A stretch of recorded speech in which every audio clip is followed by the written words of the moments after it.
ಇಂದೇ ಡೌನ್ಲೋಡ್ ಮಾಡಿ ಮತ್ತು ನಿಮ್ಮ ನೆಚ್ಚಿನ ಶೋಗಳನ್ನು ಆನಂದಿಸಿ. ಸರಸ್ವತಿ, ಸರಸ್ವತಿ ಅಮ್ಮ, ಯಾಕಮ್ಮ ನಿದ್ದೆ ಬರ್ತಿಲ್ವಾ? ಇಲ್ಲ ಅಮ್ಮ.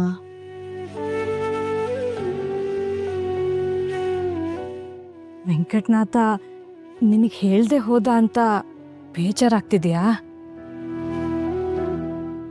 ಹಾಗೇನೂ ಇಲ್ಲ ಅಮ್ಮ. ಗಂಡಸರಿಗೆ 108 ಕೆಲಸ ಇರುತ್ತೆ. ಎಲ್ಲಾನು ಹೆಂಡತಿಗೆ ಹೇಳಿ ಹೋಗ್ಬೇಕನ್ನೋದು ಏನೂ ಇಲ್ವಲ್ಲ. ಹೇಳ್ಬೇಕಮ್ಮ, ಹೇಳ್ಬೇಕು. ಸಂಸಾರದಲ್ಲಿ ಪಾರದರ್ಶಕತೆ ಇದ್ದಷ್ಟು ನಂಬಿಕೆ ಗಟ್ಟಿ ಆಗುತ್ತೆ. ನಂಬಿಕೆ ಗಟ್ಟಿ ಆದ್ರೆ ಪ್ರೀತಿ ಗಟ್ಟಿ ಆಗುತ್ತೆ. ದಾಂಪತ್ಯದಲ್ಲಿ ಅನುಮಾನ, ಅಪನಂಬಿಕೆಗಳಿದ್ದಷ್ಟು ಅಪಾಯ ತಪ್ಪಿದ್ದಲ್ಲ. ಇಷ್ಟು ದಿನ ಏನೇ ಇದ್ರೂ ಅವನು ನನ್ನ ಹತ್ರ ಮಾತ್ರ ಹೇಳ್ಕೊತಿದ್ದ. ಬಹುಶಃ ಅದೇ ಅಭ್ಯಾಸ ನಿನಗೆ ಹೇಳೋದನ್ನ ಮರ್ತಿದ್ದಾನೆ ಅನ್ಸುತ್ತೆ. ಮದ್ವೆಯಾದ ಹೊಸದಲ್ಲಿ ಇದೆಲ್ಲ ಸಹಜ. ಮುಂದೆ ಅಭ್ಯಾಸ ಮಾಡ್ಕೋತಾನೆ, ಅದನ್ನೇ ಮನ್ಸಲ್ಲಿ ಇಟ್ಕೋಬೇಡ. ಅವರು ನನಗೆ ಹೇಳಲಿಲ್ಲ ಅಂತ ಬೇಜಾರಿಲ್ಲ ಅಮ್ಮ. ನಿಮ್ಗಾದ್ರೂ ನಿಜ ಹೇಳ್ತಿಲ್ವಲ್ಲ ಅಂತ. ಸರಸ್ವತಿ,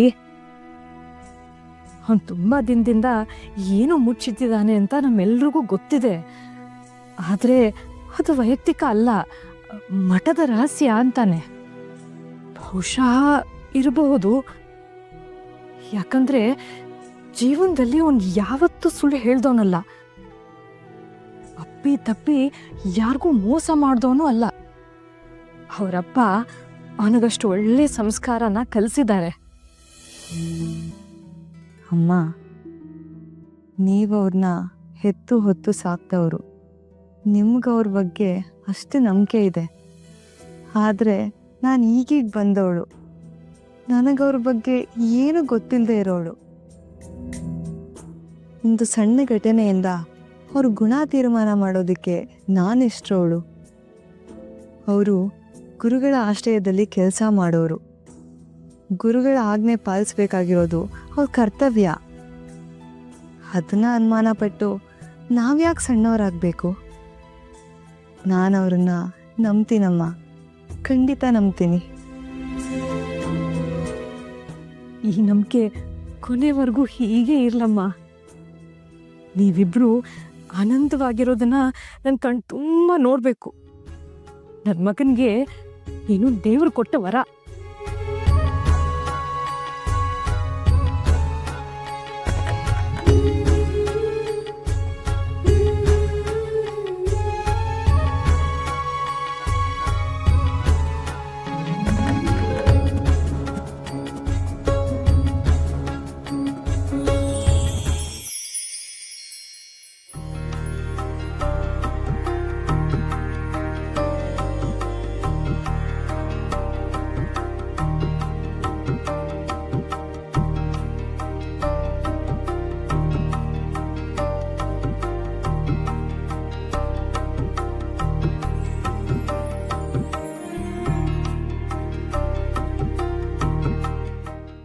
ಅಗಜಾನನ ಪದ್ಮಾರ್ಕಂ ಗಜಾನನ ಮಹರ್ನಿಶಂ ಅನೇಕದಂತಂ ಭಕ್ತಾನಾಂ ಏಕದಂತಮುಪಾಸ್ಮಹೇ.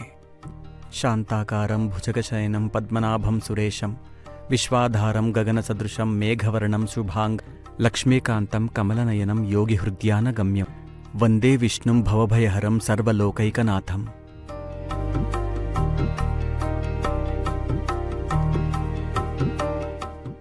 ಶ್ರೀಹರಿ.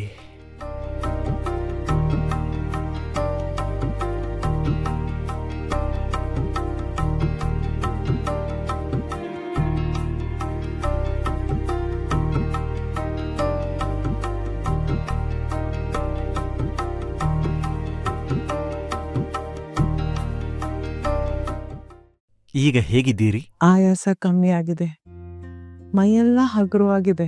ಅರ್ಧರಾತ್ರಿ ನಂತರ ಕಣ್ತುಂಬ ನಿದ್ದೆ ಬಂತು. ಈಗ ವಿಷ ಸಂಪೂರ್ಣವಾಗಿ ಇಳಿದಿದೆ. ಮೈಚರ್ಮ ಸಹಜ ಬಣ್ಣಕ್ಕೆ ತಿರುಗಿದೆ. ಕಣ್ಣ ಸುತ್ತಲೂ ಕಂದುಗಟ್ಟಿದ ಬಣ್ಣ ತಿಳಿಯಾಗಿದೆ. ಇನ್ನು ಜೀವಕ್ಕೆ ಏನೂ ಭಯ ಇಲ್ಲ. ಎಲ್ಲ ನಿನ್ನ ಸೇವೆಯ ಪ್ರಭಾವ ಕಂದ. ನನ್ನನ್ನು ಸಾವಿಂದ ಪಾರ್ ಮಾಡಕ್ಕೆ ಆ ಧನ್ವಂತ್ರಿಯ ಧರೆಗೆ ಇಳಿದು ಬಂದಂಗಾಯ್ತು. ಇದರಲ್ಲಿ ನಂದೇನೂ ಇಲ್ಲ ಅಮ್ಮ.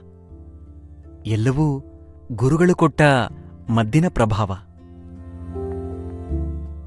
ಅದನ್ನ ನಾನಿಲ್ಲ ಅಂತ ಹೇಳದ ಮಗ್ನೆ. ತ್ರಿಕಾಲ ಜ್ಞಾನಿಗಳಾದ ಗುರುಗಳ ಔಷಧಿ ಪ್ರಭಾವ ಬೀರಿರೋದು ನಿಜ. ಆದರೆ ನಿನ್ನ ಪ್ರೀತಿಯ ಸೇವೆ, ಕರುಣೆಯ ಆರೈಕೆ ನನ್ನ ದೇಹದಲ್ಲಿ ಹೊಸ ಚೈತನ್ಯ ತುಂಬಿರೋದಂತೂ ನಿಜ. ಅದು ಯಾವ ಜನ್ಮದ ಋಣಾನು ಬಂದಾನೋ ನಾನಂತೂ ಕಾಣೆ. ಮಕ್ಕಳಿಲ್ಲದ ನನಗೆ ಹೆತ್ತ ಮಗನನ್ನೇ ನೋಡಿದಷ್ಟು ಆನಂದ ಆಗ್ತಾ ಇದೆ. ನಿನ್ ಋಣ ಈ ಜನ್ಮದಲ್ಲಿ ಮರೆಯೋದಿಲ್ಲಪ್ಪ. ಮಗನೇ ಅಂತ ಬಾಯಿ ತುಂಬಾ ಕರೆದ್ರಿ. ತಾಯಿ ಮಗನ್ ನಡುವೆ ಋಣ ಎಲ್ ಬಂತಮ್ಮ? ನಿಮ್ಮ ಸೇವೆ ಮಾಡೋ ಅದೃಷ್ಟ ಸಿಕ್ಕಿದ್ದು ನಮ್ಮ ಭಾಗ್ಯ. ಇನ್ನು ಮುಂದೆ ಎಚ್ಚರದಿಂದ ಇರಿ. ತೀರ್ಥ ಪ್ರಸಾದ ಅಂತ ಯಾರೇನೇ ಕೊಟ್ರೂ ಸ್ವೀಕರಿಸಬೇಡಿ. ಬಲಿಷ್ಠರಿಗೆ ಶತ್ರುಗಳಿರೋದು ಸಹಜ. ಅಸಹಾಯಕರಿಗೆ ಹಿತಶತ್ರುಗಳಿರೋದೇ ಜಾಸ್ತಿ. ಯಾರನ್ನು ನಂಬೋದೋ ಅರ್ಥವಾಗ್ತಿಲ್ಲ ವೆಂಕಟನಾಥ. ಒಂದ್ ಕಡೆ ಮಕ್ಕಳಿಲ್ಲ, ತೀರ್ಥಯಾತ್ರೆಗೆ ಅಂತ ಹೋದ ಯಜಮಾನ್ರು ತಿರುಗಿ ಬರಲೇ ಇಲ್ಲ. ಬಂದು ಹೋಗೋ ಬಂದು ಬಳಗದವ್ರಿಗೆಲ್ಲ ನನ್ನ ಮನೆ ಆಸ್ತಿ ಮೇಲೆ ಕಣ್ಣು. ಕಾಯಲು ಆಗದೆ ಸಾಯಲು ಆಗದೆ ಕಂಗಾಲಾಗ್ಬಿಟ್ಟಿದ್ದೀನಿ. ಚಿಂತಿಸಬೇಡಿ ಸತ್ಯವತಿಯಮ್ಮ. ಕಾಲ ಬಂದಾಗ ತಾನಾಗೆ ಎಲ್ಲ ಇತ್ಯರ್ಥವಾಗುತ್ತೆ. ನಿಮಗೆ ಕಷ್ಟ ಆದಾಗ ನನ್ನನ್ನ ನೆನಪು ಮಾಡ್ಕೊಳ್ಳಿ. ಎಲ್ಲಿದ್ರೂ ಬಂದು ಹೋಗ್ತೀನಿ. ಈಗ ನಾನು ಹೊರಡೋದಕ್ಕೆ ಅಪ್ಪಣೆ ಕೊಡ್ತೀರಾ? ಹಾಗೆ ಆಗ್ಲಪ್ಪ. ಗುರುಗಳಿಗೆ ನನ್ನ ಸಾಷ್ಟಾಂಗ ನಮಸ್ಕಾರಗಳನ್ನ ತಿಳಿಸಿ. ಅವ್ರ ಕರುಣೆಯಿಂದ ನಾನಿವತ್ತು ಜೀವಂತವಾಗಿದ್ದೇನೆ. ಹಾಗೆ ನಿನ್ನ ಸೇವೆ ನಾನು ನಿನ್ನ ಸತ್ಕರಿಸಲೇಬೇಕು. ಅಮ್ಮ, ನಿಧಾನ. ನಿಮ್ಮ ಪ್ರೀತಿಯ ಮುಂದೆ ನನಗೆ ಯಾವ ಸತ್ಕಾರವೂ ಬೇಡ.